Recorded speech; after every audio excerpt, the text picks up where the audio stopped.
Hi there, thanks so much for watching today's Drawing for Kids video brought to you by the Ann Arbor Art Center and the Ann Arbor District Library. Today we're going to be drawing some positive and negative space using scissors as our subject matter. So grab a pair of scissors. We won't actually be cutting, we will be tracing.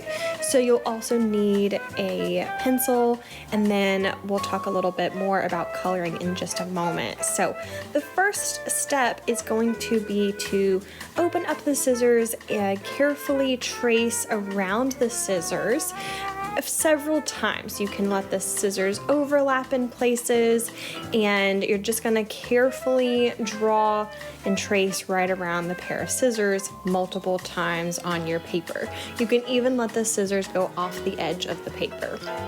So even though the scissors kind of seem like our subject matter, because that's what we're really drawing here, is a pair of scissors repeated over and over, when you start coloring, you're actually going to color the space around the scissors. So you can see how I am coloring in that little shape in between in the handle, those little ovals, but also the space around it. So I'm left with the white of my paper as the scissors, and then I'm coloring the shapes, which a shape is any enclosed space.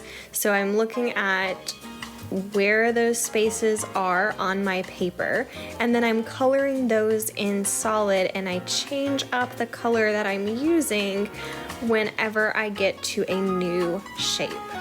And you can use marker for this, and then for the next step, you can erase any of those pencil lines that you still see of the scissors. Then you can use a crayon or a colored pencil or even markers again, and you can fill in the shapes that you created with some kind of pattern. So this is an opportunity to mix it up and use mixed media, which means more than one art medium. So an art medium, for example, would be considered to be like markers or colored pencils or crayons. So here you can combine and use multiple different ones. So crayons for this, for example, would work really well with markers. So I hope you've enjoyed today's video and that you create a really fun, colorful, bold design.